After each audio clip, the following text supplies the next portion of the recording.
వీళ్ళిద్దరూ కలిసి నా మీద చేసే ప్రధాన ఆరోపణ ఏంటంటే నేను డబ్బుల కోసం బైబిల్ని వక్రీకరిస్తున్నానని, బైబిల్ కోసం మాట్లాడుతున్నానని. ముందు ఈ విషయం మీద నేను ఒక స్పష్టంగా నా వ్యూ ఏంటనేది చెప్తా.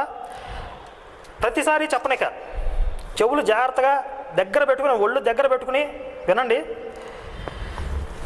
బైబిల్ లేదా హిందూ ఆధ్యాత్మిక గ్రంథాలు ఏవైనా సరే ఎవడబ్బ సొత్తు కాదు. ఇవి మావి మాత్రమే, ఇంకొకరు వీటి గురించి మాట్లాడడానికి వీల్లేదు అని చెప్పే హక్కు ఎవ్వరికీ లేదు. బైబిల్ గురించి మాట్లాడడానికి మీకెంత హక్కు ఉందో బైబిల్ గురించి మాట్లాడడానికి నాకు అంతే హక్కు ఉంది. అయితే బైబిల్లో లేని విషయాల్ని ఉన్నట్టుగా చెప్పకూడదు, ఉన్న విషయాల్ని దాచిపెట్టకూడదు, ఉన్నది ఉన్నట్టుగా యథాతథంగా చూపించాలి.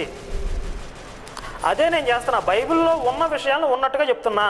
మీరు ఉన్న విషయాలను దాచిపెట్టి లేని విషయాలను ప్రచారం చేస్తున్నది మీరు.